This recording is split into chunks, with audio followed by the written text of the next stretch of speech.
The waiter leaned over the table, smiling politely. "I'm so sorry, sir, but we only have 7 children's filet orders." 7. I stared at him. "There should be 8. He glanced at his tablet again. "I'm afraid not." Then my mother smiled without even looking at me. "No, honey," she said, slicing into her own steak. There were only 7 pre-orders. The room suddenly felt silent. 7 cousins were laughing around the long oak table, each with a perfectly cooked 8-ounce Wagyu filet resting on polished white plates. My 6-year-old son, Noah, had nothing, not even fries. He looked at the empty place sitting in front of him before quietly asking, "Mom, did they forget me?" That question still wakes me up at night. 2 weeks earlier. My name is Emily. I'm 35, a registered nurse, divorced for 4 years, and raising my son mostly on my own. Noah is the kind of little boy strangers smile at in grocery stores. He thanks cashiers. He waves at dogs. He still believes every birthday candle is magical. He's also the only biracial grandchild in my family. That fact never used to matter. Or at least, I kept telling myself it didn't. My parents always insisted they treated every grandchild equally. Whenever someone hinted otherwise, Mom would laugh. "Oh, stop. We love them all." Maybe they believed it. Maybe I wanted to believe it more than anyone. Until the steak dinner. The invitation came through our family group chat. Grandkids celebration dinner. Grandpa had recently sold a small commercial property he'd owned for almost 30 years. He wanted to celebrate by taking the entire family to Belmont Prime, the most expensive steakhouse in town. It wasn't somewhere you casually visited. Reservations had to be made weeks ahead. Their famous Japanese Wagyu filet cost $120 per child. Mom was organizing everything. As usual, she immediately started collecting everyone's meal preferences. Carter wants medium rare. Olivia wants medium. Ethan can't have mushrooms. Messages flooded the chat all afternoon. Then Mom posted one final message. "I've submitted everyone's pre-orders. Simple. Done." I noticed something strange. No one had asked about Noah. I scrolled back. Nothing.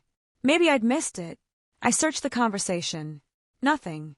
I typed, "You forgot Noah's order." 3 minutes later Mom replied, "Oh, sweetheart, I figured he'd just eat from your plate." I stared at my phone. "What?" I answered. "He deserves his own meal." She sent back a laughing emoji. "He's 6. So are Carter and Olivia." No response. An hour later, she simply changed the subject. I almost skipped the dinner. Something about the exchange kept bothering me. But Noah had been excited for days. "Are there fancy napkins?" "Yes." "Will Grandpa wear a suit?" "Probably." "Can I wear my blue tie?" "Absolutely." He practiced using a steak knife with pancakes that Saturday morning. Not because he needed to. Because he wanted to look grown up. Looking back, that memory hurts the most. Belmont Prime looked like something from a movie. Crystal chandeliers, dark wood walls, live piano, fresh flowers on every table. The hostess greeted Grandpa by name. Our family occupied a private dining room in the back. 23 people. Laughter echoed off the walls. Everyone hugged. Everyone smiled. Everything looked perfect. Until dinner started. The children were coloring menus, while adults ordered wine. Then servers appeared carrying silver trays.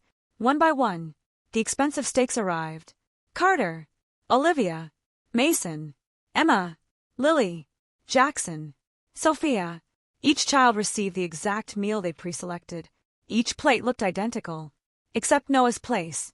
It stayed empty. At first I assumed his order was delayed. 5 minutes passed. Then 10. Finally I flagged down the waiter. That's when everything changed. "I'm sorry, there are only 7 children's orders." I looked directly at my mother. "You actually didn't order him food?" She sighed dramatically. "Emily." Dad immediately interrupted. "Don't start. I'm asking a question." Mom folded her napkin. "These steaks were expensive." I blinked. "What?" "We didn't think he'd appreciate it." Noah was listening. Every word. "I appreciate steak," he whispered. Nobody answered him. Grandpa looked confused. "What are you talking about?" Mom smiled awkwardly. "It's just one meal." Then my older sister Karen added, "He'll survive." I couldn't believe what I was hearing. 7 children eating $120 steaks. My son expected to watch. The waiter looked horrified. I can have the kitchen prepare another fillet. Mom interrupted. No. Everyone looked at her. She kept smiling. It's fine. The waiter hesitated. I really can. No, she repeated. They've already started eating. Silence. The poor waiter looked trapped. Finally I said, please bring my son a steak. Mom leaned toward me. You'll have to pay for it. The room froze. I laughed because surely she was joking. She wasn't. Grandpa slowly lowered his fork. Margaret! What? Did you leave Noah out on purpose? She shrugged. I had to cut costs somewhere. The entire table became silent. Grandpa frowned. I paid. Nobody moved. Mom looked uncomfortable for the first time. Well, I paid. I know. So explain. She couldn't, because there wasn't an explanation that made sense. Not one she was willing to say aloud. Finally, Karen broke the silence. Mom probably assumed Emily could cover his dinner. I turned toward her. Then why didn't she assume that about your kids? Karen didn't answer. Her husband suddenly became fascinated with his mashed potatoes. Dad cleared his throat. This is getting ridiculous. No. Ridiculous was watching a 6-year-old pretend not to be hungry while 7 cousins happily cut into premium Wagyu. Then Noah quietly asked me, Mom. Yeah. Can I just have bread? Bread. Not steak. Bread. Because somehow my little boy had already decided he wasn't worth asking for more. Something inside me cracked. I stood up. No. The room watched. I took Noah's hand. We're leaving. Grandpa stood too. Emily. I shook my head. I'm done. Mom rolled her eyes. You're really causing a scene over food? I looked straight at her. This isn't about food. Then we walked out. Outside, Noah climbed into the car without saying much. Halfway home, he finally spoke. Grandma doesn't like me very much. I nearly slammed on the brakes. Why would you think that? He stared out the window. Because everybody else got picked. Children notice everything. Even the things adults desperately try to hide. Especially those. That night I couldn't sleep. I kept replaying every family gathering from the last 6 years. The Christmas when every grandchild got bicycles except Noah, who got books. The Easter egg hunt, where his basket mysteriously had fewer eggs. The birthday parties where his gifts always seemed smaller. Had I ignored all of it? Or had I explained it away because facing the truth was harder? Around midnight my phone buzzed. Grandpa, I need to talk to you. His voice sounded different. Tired. Angry. I checked the reservation. What? I never approved excluding Noah. I sat upright. What do you mean? The restaurant emailed me the original order. And there was a long pause.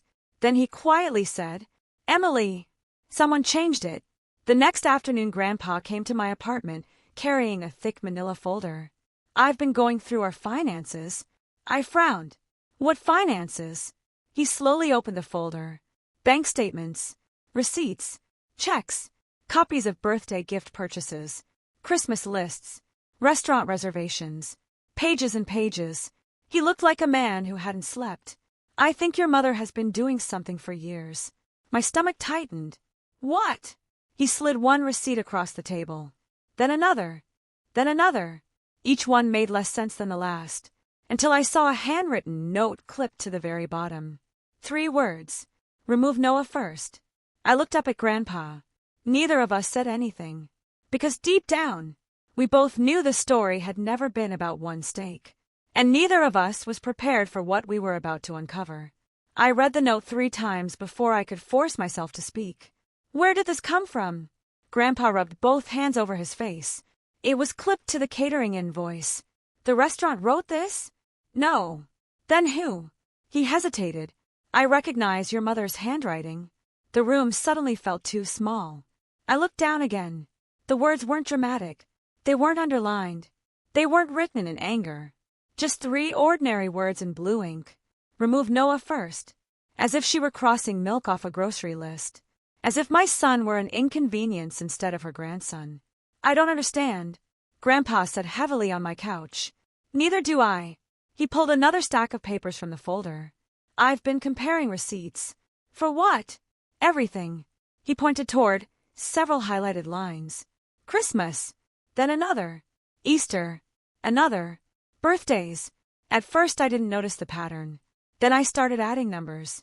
Karen's children, $800. Brian's twins, $750.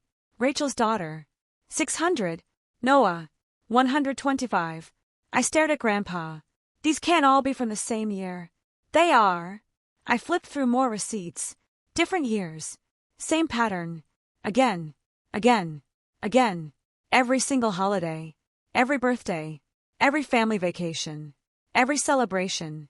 Someone had consistently spent less on Noah. Not accidentally. Mathematically. You paid for all this. Grandpa nodded slowly. I thought everyone was receiving equal amounts. So, Mom. He looked ashamed. I let Margaret organize everything. My grandfather had always trusted Grandma with the details. She planned Christmas. She bought birthday gifts. She handled reservations. She mailed checks. Nobody questioned her. Why would they? She was keeping the family together.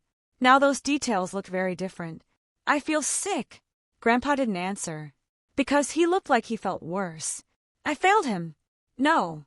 I should have noticed. You trusted your wife. I trusted the wrong person. Before leaving, Grandpa stopped at the front door. Emily. Yeah. Don't tell anyone we're looking into this.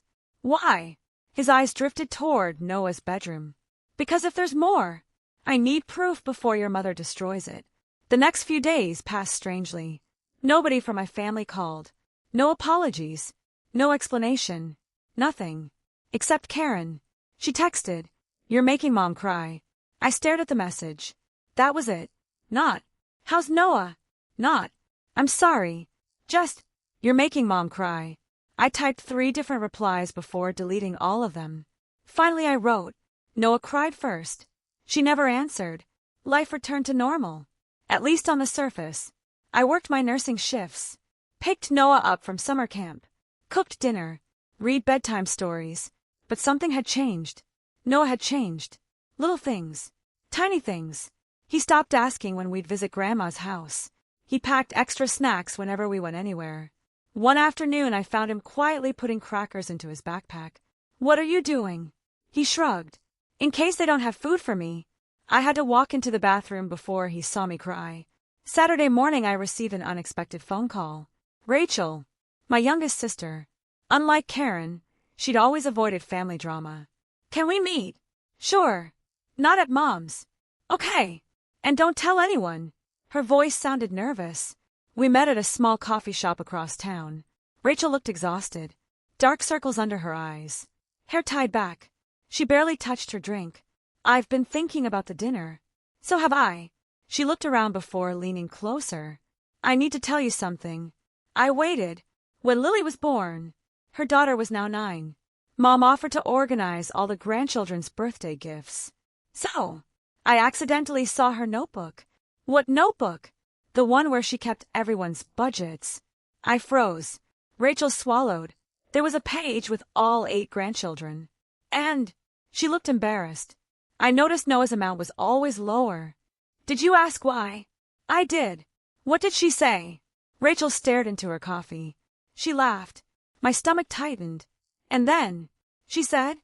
Rachel's voice dropped almost to a whisper. "Emily's boy won't know the difference." I couldn't breathe. "Why didn't you tell me?" "I should have." "You should have." "I know." She looked ready to cry herself. I thought maybe I misunderstood. For 9 years, I didn't want to believe our mother could actually mean it. Neither had I. Rachel reached into her purse. "I brought something." She handed me an old birthday invitation. At first it seemed ordinary. Then I noticed writing on the back. Guest list. Gift list. Budget notes. In Mom's handwriting. Each grandchild had a dollar amount. Except next to Noah, there wasn't a number. There was a sentence. Use leftover toy from garage. I looked up. Rachel nodded silently. I remembered keeping it because it felt wrong. That night I couldn't stop thinking about one particular Christmas. Noah had been 4. All the cousins opened electric scooters. Matching helmets. Matching pads. Noah received a used wooden puzzle. Mom had smiled proudly. "It's educational." I remembered defending her. She probably thought he liked puzzles. Now I wondered, had it been the leftover toy from the garage? Sunday afternoon Grandpa called again. "I found something." "What?" I need you here. His voice was tense. When I arrived, Grandpa was sitting alone in his office. Mom wasn't home. Stacks of old photo albums covered the desk. What happened? He slid one album toward me. Look! Family Christmas. Year after year. Dozens of pictures. I smiled despite everything. Then I noticed something strange. Every photo of the grandchildren together had 7 children, not 8. I flipped faster. Birthday.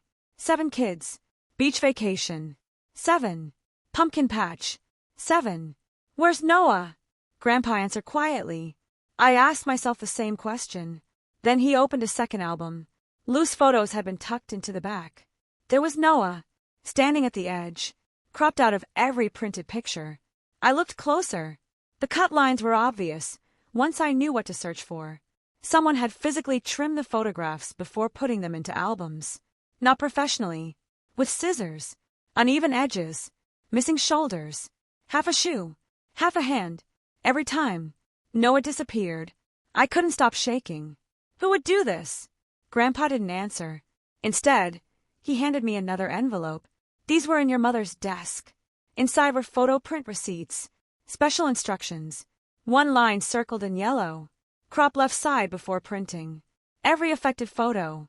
Noah had been standing on the left. A key turned in the front door. Mom. Grandpa quickly closed the folder. Too late. She walked into the office carrying grocery bags. She smiled, then saw me, then saw the albums. Her smile vanished. What are you doing? Grandpa stood. We're talking. About what? You. She laughed. What now? Grandpa held up one of the cropped pictures. Where's Noah? She didn't even look. I don't know. You cut him out. No. I have the receipts. For the first time in my life. My mother looked scared. She recovered quickly. You're being ridiculous. Grandpa's voice remained calm. Then explain the note. What note? He placed the catering invoice on the desk.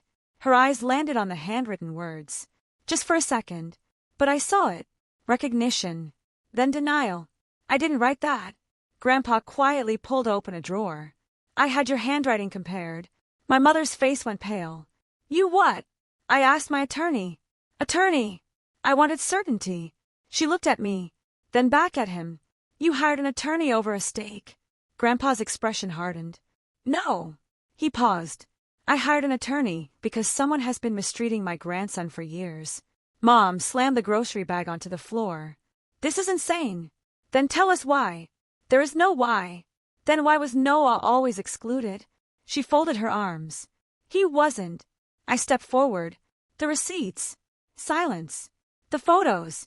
Silence. The budgets. Silence. The note.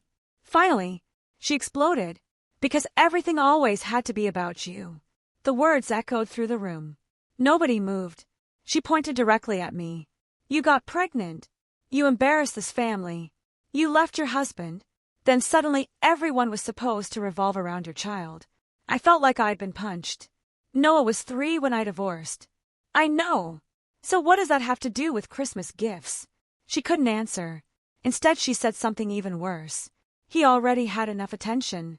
Grandpa stared at her in disbelief. Attention. She nodded. Emily always plays the victim.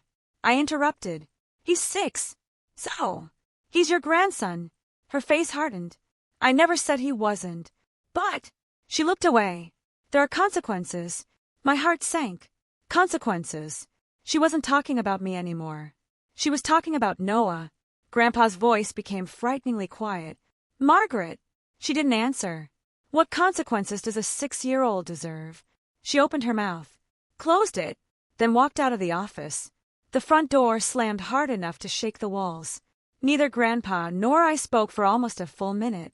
Finally he whispered, I've been married to her for 43 years. He looked toward the front window where her car disappeared down the street. I don't think I know my own wife. As I drove home, my phone buzzed. Unknown number. I almost ignored it. Instead I answered. Hello. A woman spoke softly. Is this Emily Parker? Yes. My name is Denise. A pause. I worked at Belmont Prime the night of your family dinner. My grip tightened on the steering wheel. I remember your son. I pulled into a parking lot. Why are you calling me? Another pause. Because after you left, your mother said something I don't think you'll ever forgive. I forgot to breathe. What did she say? The woman on the phone hesitated, as if she regretted calling. I've gone back and forth about this for days. Please. I don't want to cause more pain. The truth already has. She let out a slow sigh. After you and Noah walked out, I was clearing the children's plates. I closed my eyes. I wasn't trying to listen. But your mother didn't realize I was standing behind her. My stomach twisted, and she said, Denise paused. Maybe now he'll finally learn where he belongs. Silence. Cars rolled past outside my windshield. I couldn't hear them anymore. I know people say awful things when they're angry, Denise continued. But everyone at that table got quiet. Nobody laughed. Did anyone respond? There was an older gentleman. Grandpa. I assume so. He stood up. And he told your mother she should leave before she said anything she'd regret. That sounded exactly like Grandpa. Quiet. Controlled. But furious. Why are you telling me this now? Denise answered honestly. Because I have a son. Her voice cracked. If someone treated him like that, she couldn't finish. I couldn't stop thinking about your little boy asking for bread. Neither could I. Before hanging up, she added one more thing. Our manager saved the security footage because your grandfather requested a copy. Security footage? Why? I called Grandpa immediately. You asked for the video? Yes. Did you get it? It arrived this morning. And I haven't watched it yet. Why not? His voice sounded older than ever. I wasn't sure I could. I drove straight to his house. The curtains were closed. The television sat paused on a frozen image from Belmont Prime. The timestamp read, 7:42 p.m. Grandpa handed me the remote. I think you should see it. I wasn't sure I wanted to, but I pressed play. The footage had no sound, just silent cameras from different angles. At first everything looked normal. People talking, servers walking, kids coloring. Then the meals arrived. 7 children's steaks, 1 empty seat. Even without audio, Noah's face said everything. He looked confused, then hopeful, then embarrassed. He kept glancing toward the kitchen, expecting someone to bring his plate. My heart broke all over again. The next camera angle showed the adults. I watched myself call over the waiter, watched Mom shake her head, watched the waiter hesitate, watched Noah quietly fold his napkin into tiny squares while everyone else started eating. He wasn't throwing a tantrum. He wasn't crying. He simply made himself smaller, as if disappearing would make things easier. Grandpa suddenly paused the video.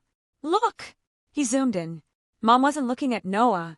She was watching me, watching my reaction, almost waiting for it, like she'd expected a confrontation from the moment we arrived. This wasn't spontaneous. It had been planned. We kept watching. When I finally stood up to leave, something happened that I hadn't noticed that night. One of Noah's cousins, 8-year-old Carter, picked up his own steak plate. He started walking toward Noah, my nephew, trying to share. Before he reached him, Karen stopped him. She gently pushed the plate back in front of him, then shook her head. No words. Just, no. I stared at the screen. Carter wanted to give Noah his dinner. Grandpa nodded. He did. The realization hit harder than I expected. The children understood kindness better than the adults. When the video ended, neither of us spoke. Finally, Grandpa reached for another envelope. I hired a forensic accountant. I blinked. You did what? I wanted to know whether this was only about birthdays and holidays. And he slid several spreadsheets across the table. You remember the education fund? Every grandchild had one. Grandpa started college savings accounts when the oldest grandchild was born. Of course. I asked the bank for every deposit. I scanned the columns. 7 accounts. Regular contributions. Monthly. Balanced. Then Noah's. The deposits were different. Some months there were no deposits at all. Other months the amount was half. I looked at Grandpa. This has to be a mistake. It isn't. I signed the same amount every month. So where did the money go? He looked physically ill. That's exactly what my attorney is trying to find out. Monday morning the phone rang again. This time it was Karen. She sounded furious. What have you done? What are you talking about? Grandpa canceled Sunday dinner. So, He said Mom isn't welcome. I stayed quiet. Karen continued. She's devastated. I almost laughed. Devastated? Yes. My son asked for bread while everyone else ate steak. She didn't answer. Instead she said, Mom made one mistake. I replied calmly, no, this wasn't one mistake. This was 6 years. She hung up on me. That afternoon I picked Noah up from camp. His teacher stopped me. Can I ask you something? Sure. She looked uncomfortable. Noah turned down pizza today. I frowned. He loves pizza. I know. He told us. She hesitated. He wanted to save it for the other children. I felt my chest tighten. He said, sometimes there isn't enough food for everybody. I couldn't speak. He insisted the other kids eat first. That night, after Noah fell asleep, I sat on the floor beside his bed. Children don't suddenly believe they deserve less. Someone teaches them, maybe not with words, but with patterns, with exclusions, with little moments that quietly tell them, you come last. And somehow, my own family had been teaching him that lesson for years. 3 days later, Grandpa called another family meeting. Not dinner, a meeting. Attendance was mandatory. Everyone came. Even Mom. She arrived wearing a bright smile that fooled no one. Dad looked exhausted. Karen refused to look at me. Rachel sat beside me without saying a word. The grandchildren stayed upstairs with a babysitter. For once, they weren't part of the conversation. Grandpa remained standing. He held a folder almost identical to the one he'd shown me. I've spent 2 weeks reviewing family finances. Nobody interrupted. I've also spoken with attorneys. Mom's smile disappeared. What attorneys? Dad asked. The kind who investigate financial abuse. The room froze. Mom laughed nervously. Oh, for heaven's sake. Grandpa ignored her. For 6 years. Money intended equally for all 8 grandchildren. He looked directly at her. Did not reach all 8 grandchildren. Mom folded her arms. So now I'm a thief. I didn't say that. You implied it. No. He opened the folder. The bank records did. He passed copies around the room. Karen frowned as she read. Rachel looked sick. Dad adjusted his glasses twice. Finally Karen spoke. These numbers. She looked at Mom. They're real. Mom didn't answer. Grandpa continued. The missing funds total. He paused. Just over $18,000. Nobody moved. I heard someone upstairs laughing. One of the kids. The sound felt surreal. 18,000. Dad whispered. Grandpa nodded. Money I believe had gone into Noah's future. He looked toward my mother. It never arrived. Mom suddenly stood. I borrowed it. Everyone stared at her. There. I said it. You borrowed it. Grandpa's voice stayed calm. Without asking. I was going to replace it. When? She couldn't answer. What did you spend it on? Rachel asked quietly. Mom hesitated. Then Karen spoke. Us. Mom looked away. That was answer enough. Karen's face drained of color. You used Noah's college money. On my kids. Silence. My God. For the first time since this nightmare began, Karen looked genuinely horrified. She slowly turned toward me. I didn't know. I believed her. Not because she deserved forgiveness, but because the shock on her face couldn't be faked. Then Grandpa said something none of us expected. There's more. He removed one final document. His attorney's report. The financial investigation uncovered another account. Mom immediately looked panicked. What account? The one I never knew existed. He slid a bank statement across the table. Joint account holder. Margaret Wilson. Second authorized user. Dad leaned forward, then froze. What? Grandpa whispered. Read the second name. Dad's hands began shaking. Very slowly, he looked up at Mom, then back down again. The room was completely silent. Finally, he asked the question none of us expected. Why? Is our son Michael's name on this account? Karen gasped. Rachel covered her mouth. My Uncle Michael, the family's golden child, the one who'd moved to Arizona years earlier, the one Mom always defended, the one who had mysteriously started living far beyond his means. Grandpa stared at the statement, then at my mother. His voice was heartbreakingly calm. So, you weren't taking from Noah because you disliked him. He paused. You were taking from Noah to give to Michael. Mom didn't deny it. She just lowered her eyes, and in that devastating silence, every lie she'd spent years protecting finally began to collapse. Nobody spoke. The silence in my parents' living room lasted so long that I could hear the grandfather clock in the hallway ticking. Tick, tick, tick. My mother kept staring at the floor. She wasn't crying. She wasn't apologizing. She wasn't even trying to defend herself anymore. Grandpa finally broke the silence. Answer me. She didn't move. Did you take money from Noah's education fund to help Michael? Her lips barely moved. Yes. Karen let out a sharp gasp. Rachel burst into tears. Dad sank back into his chair like all the air had left his body. I just sat there, because somehow hearing her admit it hurt even more than discovering it. Grandpa's voice was almost frighteningly calm. How much? Mom whispered. I don't know. I asked how much. She swallowed. About 20,000. The attorney cleared his throat. It's actually $23,460. Mom closed her eyes.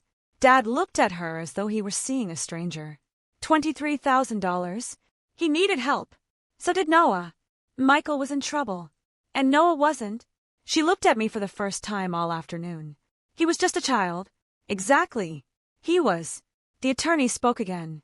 We also traced several transfers made during birthdays and holidays. He laid another chart on the table. Every time Grandpa had written checks for equal gifts. Every transfer. Every withdrawal. Every missing dollar. The pattern was undeniable. Money intended for Noah quietly disappeared, then reappeared in Michael's account within days. Not once. Not twice. Dozens of times. Karen covered her face. Oh my God. She looked at me with tears streaming down her cheeks. I thought Mom was just buying nicer presents. I nodded slowly. I know. I swear to you. I know. For the first time since all this began. I believe my sister completely. She benefited from it, but she hadn't orchestrated it. Dad finally found his voice. Why Michael? Mom looked exhausted. Because he always needed help. He was 40 years old. He made bad choices. And Noah didn't. He was 6. Exactly. 6. Grandpa quietly stood. I think everyone deserves the whole truth. Mom immediately looked terrified. No. You've hidden enough. No. He opened one final envelope. I spoke to Michael yesterday. The room froze. You what? I gave him an opportunity to tell me himself. And Grandpa looked at all of us before answering. He didn't know. I blinked. What? He knew I'd helped him financially over the years. Grandpa nodded toward Mom. He believed the money came from your mother's inheritance. Mom's head snapped upward. Michael didn't know you were stealing from Noah. She buried her face in her hands. The attorney added, We interviewed him yesterday afternoon. He immediately wired back every dollar he still had. Everyone looked shocked. He what? He sold his truck, canceled a vacation, took money out of his retirement account. He repaid everything he possibly could within 24 hours. Karen whispered, So, Michael wasn't the villain. Grandpa shook his head. No, he was manipulated too. 2 days later, Michael flew home. The moment he walked through my front door, he didn't say hello. He walked straight to Noah, knelt down, and said, I owe you an apology, buddy. Noah looked confused. For what? Michael's eyes filled with tears. For something that wasn't your fault. Noah quietly smiled. It's okay. Children are unbelievable. He forgave someone before he even understood the situation. Michael handed me an envelope. Inside was a cashier's check. $23,000. I know it isn't enough. I looked at him. It isn't. I know. I'll keep paying until every penny is replaced. He did. Over the next 11 months. He never missed a payment. Not once. My parents, however, were another story. Dad filed for legal separation less than 3 weeks later. 43 years of marriage. Gone. People kept asking if the steak dinner caused it. No. The steak dinner exposed it. Years of lies caused it. Years of manipulation. Years of choosing favorites. Years of quietly hurting a little boy who had never done anything wrong. Mom called me dozens of times. I never answered. She left voicemails, letters, emails, flowers. Eventually, she showed up at my apartment. I almost didn't open the door. She looked smaller somehow. Older. I just want 5 minutes. I stepped outside. Not inside. Outside. She noticed. That seemed to hurt. I'm sorry. I stayed silent. I made terrible decisions. Still nothing. I don't expect forgiveness. Finally I spoke. Good. She flinched. You know what I keep thinking about. She shook her head. The bread.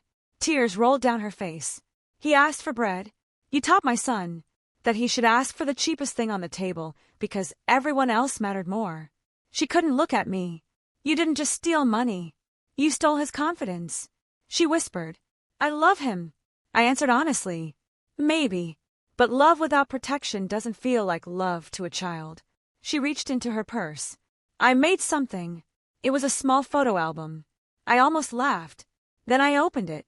Every photograph she'd ever cropped. Every original print. Restored. Noah smiling beside his cousins. No missing shoulders. No missing hands. No missing child.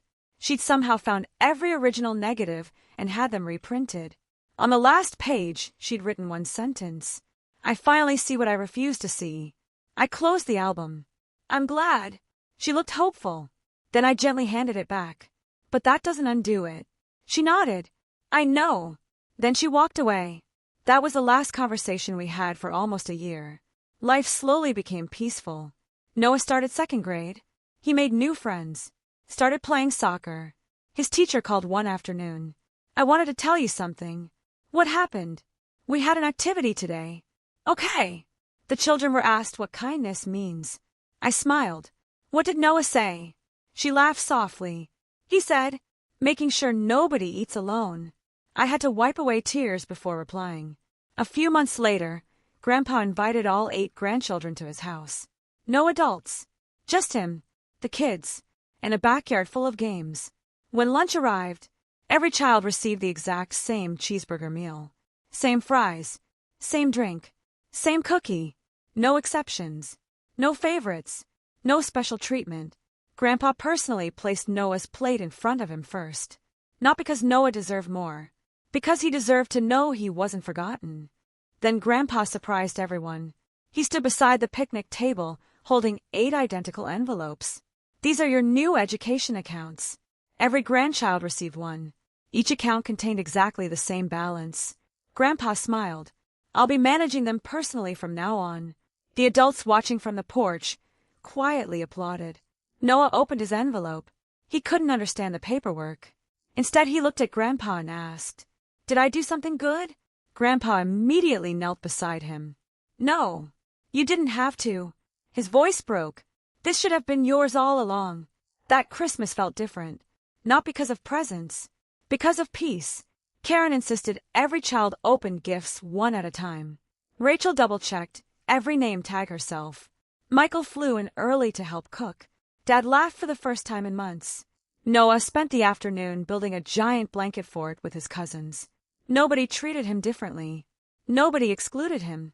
Nobody made him feel less.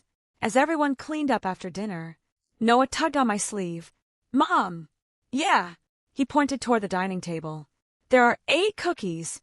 There are. He counted them carefully, then smiled. That's everybody. Such a tiny sentence. But it meant everything. Because my son had finally stopped expecting to be left out. A year after the steak dinner, Grandpa invited us all back to Belmont Prime. The same private room. The same long table. The same waiter. He recognized us immediately. I remember your family. Grandpa smiled. I imagine you do. This time, there were 8 children's menus. 8 identical Wagyu steaks. 8 sparkling lemonades. Before anyone else touched their food, Grandpa stood. I have one request. Everyone looked up. He turned toward Noah. Would you do me the honor of choosing who gets served first? The room fell quiet. Noah looked around the table. He thought about it for a moment, then smiled at the waiter. Can you bring everybody's food together? The waiter smiled. Of course. Noah nodded happily. So nobody has to wait.